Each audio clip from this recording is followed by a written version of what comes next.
എല്ലാവർക്കും നമസ്കാരം. ഞാൻ ലിജു രാധാകൃഷ്ണൻ. അപ്പോൾ ബിഗ് ബോസ് സീസൺ 6ന്റെ 2ാം ദിവസം. അപ്പോൾ നമ്മുടെ വീഡിയോയിലേക്ക് സ്വാഗതം. അപ്പോൾ 2ാം ദിവസം സ്റ്റാർട്ട് ചെയ്ത് തന്നെ നമ്മുടെ പാട്ടൊക്കെ വെച്ചിട്ടാണ്. അതായത് ഞാൻ 2ാം ദിവസം സ്റ്റാർട്ട് എന്ന് വെച്ച് കഴിഞ്ഞാൽ ലൈവായിട്ട് കാര്യങ്ങൾ ഓടിക്കൊണ്ടിരിപ്പുണ്ട്. എന്നാൽ ഏഷ്യാനെറ്റിൽ എഡിറ്റഡ് വെർഷൻ എല്ലാ ദിവസവും രാത്രി വരുന്നുണ്ട്. അപ്പോൾ എല്ലാ പ്രസക്ത ഭാഗങ്ങളും എടുത്തിട്ട് ഏഷ്യാനെറ്റ് രാത്രി 10 മണിക്ക് 9 മണിക്ക് കാണിക്കുന്നുണ്ട്. അപ്പോൾ 9 മണിക്കുന്ന കാണിക്കുന്ന ആ ഷോയിൽ സ്റ്റാർട്ട് ചെയ്ത് തന്നെ ഒരു മോർണിംഗ് ഒരു പാട്ട് വെച്ചിട്ടാണ്. അതായത് യൂഷ്വലി അവർ ഉറക്കത്തിൽ നിന്ന് എഴുന്നേറ്റ് വരുന്ന ഒരു സമയം. ആസ് യൂഷ്വൽ നല്ല പാട്ടൊക്കെ വെച്ച് ഡാൻസ് ഒക്കെ കളിപ്പിച്ചാണ് ആൾക്കാരെ എഴുന്നേൽപ്പിച്ചത്. ആദ്യത്തെ ഡേ ആയതുകൊണ്ട് ഡാൻസ് കളിക്കാനുള്ള കുറച്ച് വിഷമങ്ങളൊക്കെ കുറച്ച് പേർക്കൊക്കെ ഉണ്ടായിരുന്നു. പ്രോപ്പറായിട്ടുള്ള ഡാൻസർമാർ ആരും ഇല്ല എന്നുള്ളത് തെളിയിച്ചിട്ടുണ്ട്. കൂട്ടത്തിൽ ഉള്ള ഡാൻസറായ നമ്മുടെ മുടിയൻ വരെയും സ്റ്റെപ്പ് വേറെയും പാട്ട് വേറെയും ആയിട്ടുള്ള പോക്കിലായിരുന്നു പോയിക്കൊണ്ടിരുന്നത്.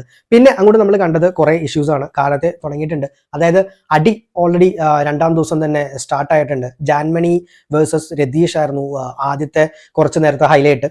അതായത് ജാൻമണിയും രതീഷും തമ്മിൽ ചെറിയ ചെറിയ കാര്യങ്ങൾക്ക് കോർത്തു തുടങ്ങിയിരുന്നു. അതിൻ്റെ ഇടയ്ക്ക് ജാൻമണിയുടെ മൈക്ക് മ്യൂട്ടാണോ അല്ലയോ എന്ന് ശ്രദ്ധിക്കാനായിട്ട് ബിഗ് ബോസ് പറഞ്ഞു.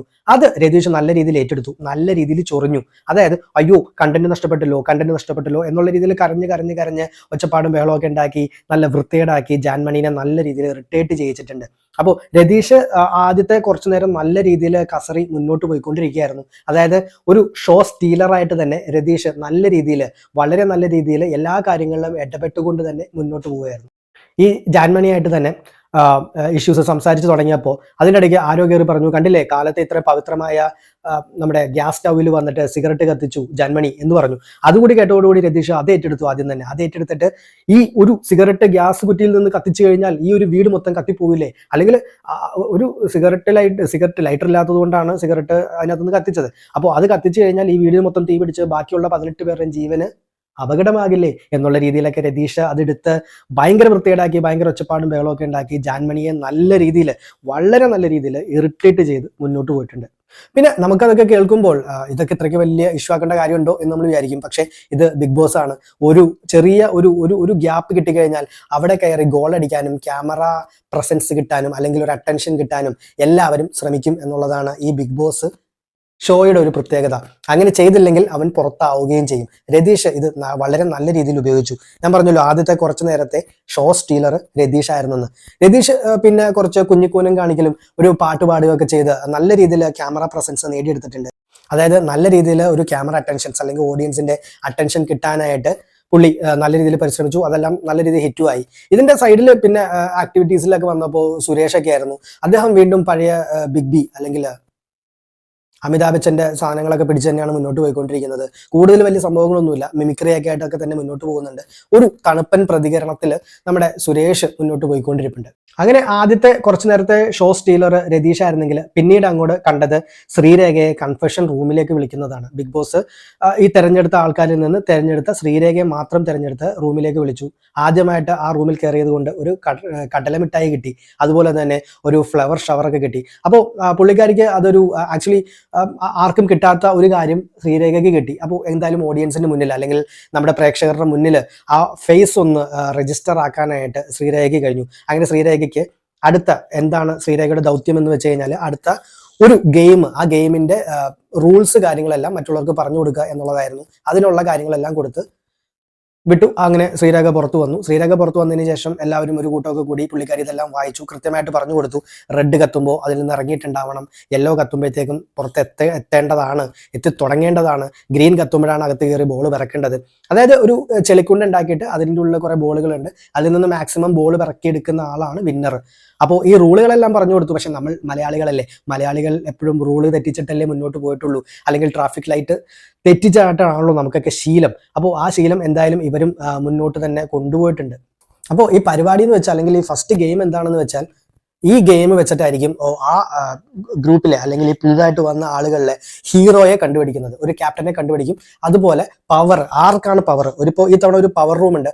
ഈ പവർ റൂം എന്ന് വെച്ച് കഴിഞ്ഞാൽ അത് ആ ബിഗ് ബോസ് ഹൗസ് അടക്കി ഭരിക്കുന്ന മെയിൻ ആളുകൾ, അവർക്ക് പ്രത്യേക തരം പവർ ഉണ്ടാവും. അതായത് പല കാര്യങ്ങൾക്കും തീരുമാനമെടുക്കാനുള്ള പവർ അവർക്ക് കൊടുത്തിട്ടുണ്ടാവും. അപ്പോൾ അങ്ങനെ ഒരു ഗ്രൂപ്പ് തിരഞ്ഞെടുക്കുക എന്നുള്ളത് കൂടെയാണ് ഈ ഒരു ഗെയിമിന്റെ ഉദ്ദേശം. അങ്ങനെ ആ ഗെയിം സ്റ്റാർട്ടായപ്പോൾ ആസ് യൂഷ്വൽ ഞാൻ പറഞ്ഞല്ലോ മലയാളികളാണ്, അതുകൊണ്ട് തന്നെ റൂൾ ആദ്യം തന്നെ തെറ്റിച്ചു. പക്ഷെ ബിഗ് ബോസ് കരുണയുള്ള ആളായതുകൊണ്ടായിരിക്കാം വീണ്ടും ഒരു അവസരം കൂടി കൊടുത്തു. അങ്ങനെ കളി തുടങ്ങുമ്പോൾ തന്നെ അടി തുടങ്ങി. തുടങ്ങിയെന്ന് വെച്ച് കഴിഞ്ഞാൽ ആദ്യം തന്നെ ജാസ്മിൻ ഫസ്റ്റ് ആ ഒരു ഫെയിൽഡ് റൗണ്ട് കഴിഞ്ഞപ്പോൾ തന്നെ ജാസ്മിൻ പറഞ്ഞു, ഇവിടെ ഗ്രൂപ്പിസമാണ്, ഗ്രൂപ്പിസത്തോടു കൂടിയാണ് കളിക്കുന്നത്. പുള്ളിക്കാരി തിരിഞ്ഞത് നേരെ സിജോയ്ക്കും റോക്കിക്കെതിരെയാണ്. അവർ രണ്ടുപേരും ഗ്രൂപ്പ് ചേർന്ന് അവർക്ക് പരസ്പരം ബോളുകൾ അങ്ങോട്ടും ഇങ്ങോട്ടും സൂക്ഷിച്ച് ഒരാളെ ജയിപ്പിക്കാനുള്ള പരിപാടിയാണ് അവർക്കെന്ന് പറഞ്ഞു. അതിനെ അധിക്ഷേപിച്ചുകൊണ്ട് രതീഷ് കുമാർ നേരെ സീനിലേക്ക് എത്തി. രതീഷ് കിടന്ന് ഒച്ചപ്പാട് ബഹളമൊക്കെ എടുത്തു. പരസ്പരം അടിയുടെ വക്ക് വരെ എത്തി. പക്ഷെ ഇവിടെ അടിയൊന്നും നടക്കില്ല എന്ന് നമുക്കറിയാം. ഇതിൻ്റെ ഉള്ളിൽ അടി നടന്നു കഴിഞ്ഞാൽ എന്തായിരിക്കും തീരുമാനം എന്നുള്ളതും അവർക്ക് നന്നായിട്ട് അറിയാം. പക്ഷേ ഈ ഒരു അടി ലെവലിലേക്കൊക്കെ കാര്യങ്ങൾ എത്താൻ തുടങ്ങിയപ്പോൾ വീണ്ടും ബിഗ് ബോസ് വിളിച്ചു. ബിഗ് ബോസ് ഇടപെട്ടു. അങ്ങനെ വീണ്ടും കളി സ്റ്റാർട്ടായി. പിന്നീട് അങ്ങോട്ട് കണ്ടത് ഫുള്ള് ഗ്രൂപ്പിസമാണ്. ഈ ഗ്രൂപ്പിസത്തിനെതിരെ നിന്ന രതീഷും ഈ പറഞ്ഞ ഗ്രൂപ്പിസത്തിനെതിരെ നിന്ന നോറയും ജാസ്മിനും ഉൾപ്പെടെ എല്ലാവരും ഗ്രൂപ്പ് കളിയായി. അങ്ങനെ ഗ്രൂപ്പ് കളിയുടെ അവസാനം റോക്കി ഒറ്റപ്പെട്ടു. റോക്കിയും സിജോ എല്ലാം ഉണ്ടായിരുന്നു. പക്ഷെ അവരെക്കാൾ കൂടുതൽ ബോളുകൾ അർജുന് കിട്ടി. അർജുന് ബോളുകൾ ദാനം ചെയ്തത് ശ്രീരേഖയായിരുന്നു. ശ്രീരേഖ അവസാനത്തെ റൗണ്ടിൽ ഉണ്ടായിരുന്നത്. ശ്രീരേഖ, അർജുൻ, റോക്കി, സിജോ ഇത്ര പേരായിരുന്നു ഉണ്ടായിരുന്നത്. അവസാനത്തെ റൗണ്ട് വന്നപ്പോൾ എല്ലാവരും ഈ 4 പേര് കളിച്ചതിനകത്ത് ശ്രീരേഖ കയ്യിലുണ്ടായിരുന്ന എല്ലാ ബോളുകളും നമ്മുടെ അർജുന് കൊടുത്തു. അങ്ങനെ അർജുൻ ഫസ്റ്റ് ക്യാപ്റ്റനായി. അതായത് ബിഗ് ബോസ് സീസൺ 6 ഏറ്റവും ആദ്യത്തെ ക്യാപ്റ്റനായിട്ട് അർജുൻ തിരഞ്ഞെടുക്കപ്പെട്ടു. അപ്പോൾ അർജുന് നല്ല യോഗമുണ്ട് എന്ന് തോന്നുന്നു. വലിയ കാര്യമായിട്ട് ഒന്നും അങ്ങനെ ചെയ്തിട്ടില്ല. അത്യാവശ്യം ഗെയിമൊക്കെ കളിച്ചു. പക്ഷെ ആവശ്യമില്ലാത്ത ഒച്ചപ്പാട് ബഹളത്തിലേക്കോ അല്ലെങ്കിൽ ആക്റ്റീവ് ആവേണ്ട കാര്യങ്ങളിലേക്കോ ഒന്നും പോയിട്ടൊന്നുമില്ല. അങ്ങനെ സീസൺ 6 ഫസ്റ്റ് ക്യാപ്റ്റനായിട്ട് അർജുൻ മാറി. പക്ഷെ അർജുൻ ഒരു ക്യാപ്റ്റൻസി കിട്ടിയിട്ടും പല കാര്യങ്ങൾ വന്നപ്പോൾ അല്ലെങ്കിൽ പുള്ളിക്കൊരു കമാൻഡിങ് പവർ ഇല്ലാത്ത പോലെ മുന്നോട്ട് പോകേണ്ട അവസ്ഥ വന്നു. ക്യാപ്റ്റൻ നിലയിലേക്ക് എത്തിക്കഴിഞ്ഞു കഴിഞ്ഞാൽ ഞാൻ പറയും അത് നിങ്ങൾ അനുസരിക്കണം എന്നുള്ള നിലയ്ക്ക് പെരുമാറാനായിട്ട് കഴിവുള്ള ഒരുപാട് പേര് നമ്മൾ കണ്ടിട്ടുണ്ട്. ആ ഒരു കഴിവ് അർജുനുള്ളതായിട്ട് നമുക്ക് ഇതിനകത്ത് വിസിബിൾ ആയിട്ട് നമുക്ക് തോന്നിയില്ല. ചിലപ്പോൾ ഇനി അങ്ങോട്ട് ചിലപ്പോൾ കാണിക്കുമായിരിക്കാം. പിന്നീട് വന്നത് ക്യാപ്റ്റന്റെ കൂടെ ആയിരുന്നു. ക്യാപ്റ്റൻ തിരഞ്ഞെടുക്കണമായിരുന്നു പല പല ഗ്രൂപ്പുകൾ. അതായത് പാത്രം കഴുകാൻ ഒരു ഗ്രൂപ്പ്, ബാത്റൂം കഴുകാൻ ഒരു ഗ്രൂപ്പ്, നമ്മുടെ തറയെല്ലാം തുടയ്ക്കാൻ ഒരു ഗ്രൂപ്പ്, പിന്നെ കിച്ചണിലേക്ക് ഒരു ഗ്രൂപ്പ്. അപ്പോൾ കിച്ചൺ ഗ്രൂപ്പ്, അതായത് ഒരു മെയിൻ ഗ്രൂപ്പ് ആദ്യം തിരഞ്ഞെടുക്കണം. അതായത് പവർ ഗ്രൂപ്പ്. ഈ പവർ ഗ്രൂപ്പ് തിരഞ്ഞെടുത്തു കഴിഞ്ഞാൽ ആ ഗ്രൂപ്പിലുള്ളവർക്ക് സർവാധികാരം ഉണ്ടാവും എന്നാണ് ബിഗ് ബോസ് പറഞ്ഞിട്ടുള്ളത്. അങ്ങനെ ആ ഗ്രൂപ്പിനകത്തേക്ക് യമുന കിച്ചൺ ഗ്രൂപ്പിലേക്ക് വരുമ്പോൾ യമുനയായിരുന്നു അതിൻ്റെ ക്യാപ്റ്റൻ. അതിൽ പിന്നെ ഗബ്രി ഉണ്ടായിരുന്നു, ജാൻമണി ഉണ്ടായിരുന്നു, പിന്നെ നിസാന, അതുപോലെ തന്നെ നമ്മുടെ ശ്രീരേഖ. അപ്പോൾ ഇത്രയും പേര് ചേർന്നിട്ടായിരുന്നു കുക്കിങ്ങിൻ്റെ പരിപാടികളെല്ലാം. പിന്നെ രതീഷിൻ്റെ കീഴിൽ നമ്മുടെ പാത്രങ്ങൾ കഴുകുക, അതുപോലെ തന്നെ സുരേഷിൻ്റെ കീഴിൽ കുറച്ച് ആൾക്കാർ അവർ നമ്മുടെ ഫ്ലോർ കാര്യങ്ങളൊക്കെ ക്ലീൻ ചെയ്യുക, അതുപോലെ അപ്സരയുടെ കീഴിൽ ഒരു ബാത്റൂം ക്ലീനിങ് ഗ്രൂപ്പും ഉണ്ടായിരുന്നു. അങ്ങനെ ഇതുപോലെ ഒരു 4 ഗ്രൂപ്പാക്കി തിരിക്കുകയും ചെയ്തു. അതുപോലെ തന്നെ ഈ ടീമിനാണ് അല്ലെങ്കിൽ ഈ പവർ ടീമിനാണ് അധികാരം ആരെ ഏത് മുറിയിൽ കിടക്കണം എന്ന് തീരുമാനിക്കാനുള്ള. അതും അത്യാവശ്യം ഫെയർ ആയിട്ട് തന്നെ അവർ തീരുമാനിച്ചെടുത്തു. അതിൽ അവരൊരു പേഴ്സണൽ വെനജൻസ് ഒന്നും വെക്കാതെ തന്നെ അത്യാവശ്യം അത് വേണ്ട രീതിയിൽ തന്നെ ഇത്ര ആൾക്കാരുണ്ടല്ലോ, ഇത്ര ആൾക്കാരുള്ളതുകൊണ്ട് ഇവരിവിടെ കിടക്കട്ടെ എന്നൊരു തീരുമാനത്തിലാണ് അവർ റൂമുകൾ അസൈൻ ചെയ്തത്. പിന്നീട് അങ്ങോട്ട് നല്ല അസൂയവും നല്ല വിഷമമൊക്കെ എല്ലാവർക്കും ഉണ്ടെങ്കിലും ഈ പവർ ടീമിനെ ആനയിച്ച് അവർ പവർ റൂമിലേക്ക് എത്തിച്ചിട്ടുണ്ട്. അവർക്ക് നല്ല വിഷമം ഉണ്ടായിരുന്നു. പക്ഷെ എന്നാലും അവർ പൂക്കളെല്ലാം വിതറി വളരെ സ്നേഹാദരവോടുകൂടി തന്നെ കൊണ്ടേ ആക്കിയിട്ടുണ്ട്. പിന്നീട് വരുന്ന കഥകൾ ഇനി എന്തായിരിക്കും? അതായത് ഈ പവർ റൂമിലേക്ക് ഈ മറ്റുള്ളവർക്ക് പ്രവേശനമില്ല. ഈ പവർ റൂമിലെ പവർ ടീമിന് ആ കോർ ടീമിന് മാത്രമാണ് അതിനുള്ളിൽ കയറാനുള്ള അധികാരം പോലുള്ളൂ. മറ്റുള്ളവർക്ക് അതിൻ്റെ പുറത്തുനിന്ന് കാണാമെന്നല്ലാതെ കയറാൻ പോലുമുള്ള അധികാരമില്ല. അപ്പോൾ ഞാൻ പറഞ്ഞല്ലോ, അസൂയ എന്നുള്ളൊരു കാര്യം, അല്ലെങ്കിൽ മറ്റൊരു ടീം ജയിച്ചു അല്ലെങ്കിൽ മറ്റുള്ള ജയിച്ചു എന്നുള്ളൊരു വിഷമം എല്ലാവർക്കും ഉണ്ട്. അത് നമ്മുടെ സിജോയ്ക്കും റോക്കിക്കൊക്കെ ഉണ്ട്. അപ്പോൾ ഇവരൊരു കോൺവെർസേഷൻ നടക്കുകയാണ്. അതായത് നമ്മൾ നോമിനേഷന് പോകുന്നതിന് തെറ്റൊന്നുമില്ല. കാരണം നോമിനേഷനിൽ പോയി കഴിഞ്ഞാലല്ലേ നാട്ടുകാരെ പൾസ് അറിയാൻ പറ്റുള്ളൂ. അപ്പോഴല്ലേ ആൾക്കാർ വോട്ട് ചെയ്തോ ഇല്ലെന്ന് അറിയാൻ പറ്റുള്ളൂ. ആരും വോട്ട് ചെയ്തില്ലെങ്കിൽ എന്ത് ചെയ്യും? ഇപ്പോൾ നോമിനേഷനിൽ നിന്ന് ആരും വോട്ട് ചെയ്തില്ലെങ്കിൽ ഇവർ പുറത്താവില്ലേ? അതെന്തോ ചിന്തിച്ചിട്ടില്ല എന്ന് തോന്നുന്നു. പക്ഷേ നാട്ടുകാരെ പൾസ് അറിയാനായിട്ട് ഭയങ്കര ആഗ്രഹമുണ്ട് അവർക്ക്. പിന്നീട് അങ്ങോട്ട് നടന്നത് നോമിനേഷൻ പരിപാടികളാണ്. അതായത് പല ആൾക്കാർക്കും പല ആൾക്കാരെ പറ്റി പല രീതിയിലുള്ള അഭിപ്രായങ്ങളുണ്ട്. ഈ അഭിപ്രായങ്ങളെല്ലാം ചേർത്ത് അവസാനം ഒരു നോമിനേഷൻ റൗണ്ടും നടന്നു. ഈ നോമിനേഷൻ റൗണ്ടിന്റെ ഏറ്റവും വലിയ പ്രത്യേകത എന്താണെന്ന് വെച്ച് കഴിഞ്ഞാൽ ഈ പവർ ടീമിന് ഒരാളെ തിരഞ്ഞെടുക്കാം. അതായത് ഈ മൊത്തത്തിൽ ആൾക്കാരിൽ നിന്ന് ഒരാളെ നോമിനേഷനിലേക്ക് ഡയറക്റ്റ് തിരഞ്ഞെടുക്കാം. വേറെ ആരും പറയണ്ട, അയാൾക്ക് ഫുൾ വോട്ടാണ്. അപ്പോൾ അങ്ങനെ തിരഞ്ഞെടുക്കപ്പെട്ട ആള് റോക്കിയാണ്. അപ്പോൾ റോക്കിക്ക് അവിടെ നിന്നൊരു തിരഞ്ഞെടുപ്പ് വന്നെങ്കിലും എനിക്ക് തോന്നുന്നു പുറത്ത് നമ്മുടെ ഓഡിയൻസിൻ്റെ ഇടയ്ക്ക് അപ്പോൾ ഒരു സഹതാപ തരംഗം ഉണ്ടാകാനുള്ള സാധ്യതയുണ്ട്. കാരണം അദ്ദേഹം അത്യാവശ്യം നന്നായിട്ട് കളിച്ചൊരു വ്യക്തിയാണ്, അത്യാവശ്യം പവർഫുൾ ആയിട്ടുള്ള ഒരു വ്യക്തിയാണ്, നല്ലൊരു കണ്ടസ്റ്റൻ്റ് ആണ്. അതുകൊണ്ട് തന്നെ അദ്ദേഹത്തിന് വോട്ടുകൾ അത്യാവശ്യം കയറാനുള്ള സാധ്യത കാണുന്നുണ്ട്. പിന്നീട് അങ്ങോട്ട് വന്നത് 6 വോട്ട് കിട്ടിയ 3 പേരും 5 വോട്ട് കിട്ടിയ 3 പേരും 3 വോട്ട് കിട്ടിയ ഒരാൾ. ഇവരാണ് ടോപ്പിൽ നിൽക്കുന്ന വോട്ട് കിട്ടിയ ടോപ്പിൽ നിൽക്കുന്ന ആൾക്കാർ. അപ്പോൾ അത് ആരൊക്കെയാണെന്ന് വെച്ച്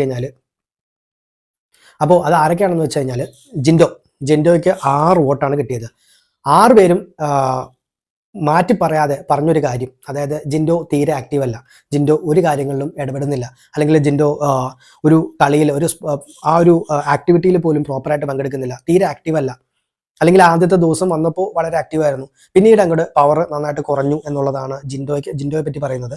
അപ്പോൾ 6 പേരാണ് ജിൻഡോയ്ക്കെതിരെ വോട്ട് ചെയ്തിട്ടുള്ളത്. പിന്നെ 6 വോട്ട് കിട്ടിയ വ്യക്തി സുരേഷാണ്. സുരേഷ് ഒരു തണുപ്പൻ പ്രതികരണത്തിലാണ് മൊത്തത്തിൽ മുന്നോട്ട് പോകുന്നത്. അത് തന്നെയാണ് എല്ലാവരും പറഞ്ഞത്.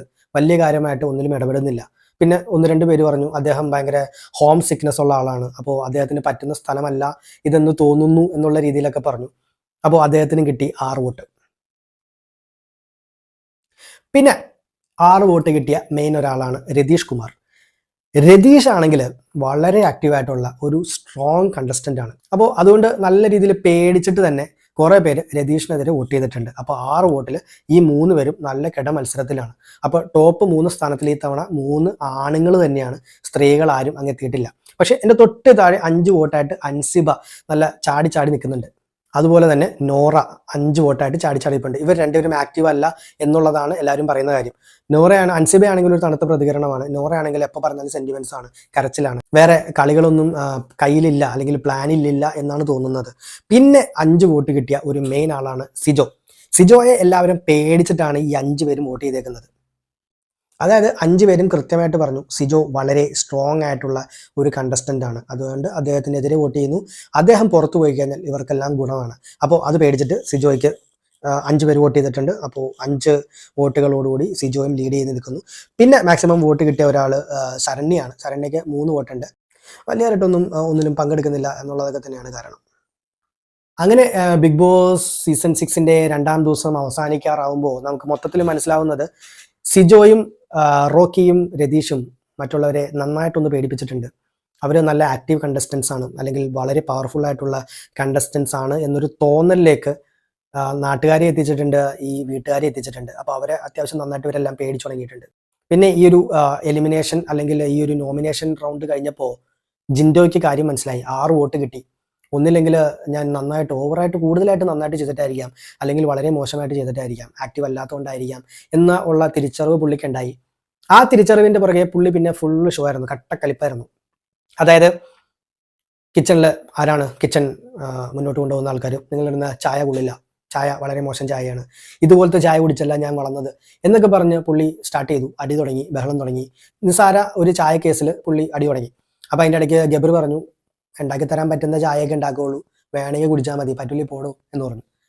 അതിൻ്റെ പുറകെ നമ്മുടെ സിജോ വന്നിട്ട് പറഞ്ഞു, അതായത് അദ്ദേഹത്തിന് ഇത് ഒരു എലിമിനേഷനിലേക്ക് എത്തിയിട്ടുണ്ട്, അപ്പോൾ അദ്ദേഹത്തിന് കുറച്ച് സ്പേസ് വേണം, അദ്ദേഹത്തിന് കുറച്ച് കണ്ടന്റ് വേണം, അതുകൊണ്ട് അദ്ദേഹം ഒച്ച ഉണ്ടാക്കിയാണ്. അപ്പോൾ എല്ലാവരും ഒന്ന് ക്ഷമിക്കുക, നിങ്ങളെല്ലാവരും അദ്ദേഹത്തിന് സ്പേസ് കൊടുക്കൂ എന്നുള്ള രീതിയിൽ കോമഡിയാക്കി സിജോയും അദ്ദേഹത്തെ വെറുപ്പിച്ച് നന്നായിട്ട് പോയിട്ടുണ്ട്. പിന്നീട് അങ്ങോട്ട് കണ്ടതും ജിൻഡോ മൊത്തത്തിൽ അടി പോകുന്ന ഒരവസ്ഥയാണ്. അതായത് നമ്മൾ നാട്ടിലെ ആൾക്കാർ പറഞ്ഞു കേട്ടിട്ടില്ലേ, നല്ല ശക്തിയും നല്ല ആരോഗ്യമൊക്കെ ഉണ്ടാവും, പക്ഷെ ബുദ്ധി ഉണ്ടാവില്ല എന്ന്. ഏതാണ്ട് ആ അവസ്ഥയിലേക്കാണ് രശ്മിനും നമ്മുടെ അൻസിബയും കൂടി ചേർന്ന് എത്തിച്ചത്. അപ്പോൾ ഇവർ 3 പേരോട് കോൺവെർസേഷൻ നടക്കുകയാണ്.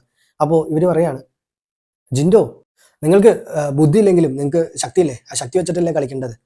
ഈ പുള്ളി ആത്മാർത്ഥമായിട്ട് പറയുകയാണെന്ന് തോന്നിയെന്ന് തോന്നുന്നു. പുള്ളി എൻ്റെ ചങ്കേ എന്നൊക്കെ വിളിക്കുന്നുണ്ട്. അപ്പോൾ പുള്ളി ഒരു മണ്ടനാണോ എന്ന് ഇപ്പോൾ ഒരു സംശയമൊക്കെ ആയി തുടങ്ങിയിട്ടുണ്ട്. അപ്പോൾ പുള്ളിയെ നല്ല രീതിയിൽ ഈ രശ്മിനൊക്കെ ഊക്കി വിടുന്നുണ്ട്. അങ്ങനെ ഒരു നോമിനേഷനിലേക്ക് വന്നിട്ടും പഠിക്കാത്തൊരു വ്യക്തിയുണ്ട്, അത് സുരേഷാണ്. സുരേഷ് വീണ്ടും പഴയ പോലെ നമ്മുടെ അമിതാഭ് ബച്ചനെയും പിടിച്ചുകൊണ്ട് നടപ്പുണ്ട്. വേറെ പുള്ളിയുടെ കയ്യിൽ പ്രത്യേകിച്ചൊന്നും ഇല്ലാന്ന് തോന്നുന്നു. പുള്ളി അപ്പോഴും കുറച്ച് മിമിക്രിയൊക്കെ കാണിച്ച് മുന്നോട്ട് പോകുന്നുണ്ട്, വലിയ കാര്യമായിട്ട് ആക്റ്റീവ് ഒന്നും ആവുന്നില്ല. അപ്പോൾ 2ാം ദിവസത്തെ എഡിറ്റഡ് വേർഷന് കർട്ടൻ വീഴുമ്പോൾ നമുക്ക് മനസ്സിലാവുന്നത് വളരെ സ്ട്രോങ് ആയിട്ടുള്ള കുറച്ച് ആൾക്കാരുണ്ടെന്നാണ്. അതിൽ 1 അർജുൻ, 2 രതീഷ്, പിന്നെ 1 റോക്കി, സിജോ, ജാസ്മിൻ, ജാഫർ, ശ്രീരേഖ, പിന്നെ ഒരു വിധം ഗബ്രിയും നമ്മുടെ മുടിയനും എല്ലാം ഉണ്ടാവും. അപ്പോൾ നല്ല രീതിയിൽ തന്നെ ആദ്യത്തെ ദിവസം തീർന്നിട്ടുണ്ട്. പോരാത്തതിന് ജാൻമണിക്ക് അറിയാവുന്ന മലയാളം വെച്ചിട്ട് വളരെ നല്ല രീതിയിൽ തകർക്കുന്നുണ്ട്. നല്ലൊരു സ്ട്രോങ് കണ്ടസ്റ്റൻ്റ് ആയിട്ട് തന്നെ മുന്നോട്ട് പോയിക്കൊണ്ടിരിപ്പുണ്ട്. എന്തായാലും മറ്റു വിഷയങ്ങളുമായിട്ട് ബിഗ് ബോസിൻ്റെ സീസൺ 6ൻ്റെ കഥകളുമായിട്ട് വീണ്ടും നിങ്ങളുടെ മുന്നിലേക്ക് വരാം. നന്ദി, നമസ്കാരം. നിങ്ങളുടെ അഭിപ്രായങ്ങൾ തീർച്ചയായും എഴുതി അറിയിക്കേണ്ട, കമൻറ്റിലിടുക. നന്ദി, നമസ്കാരം.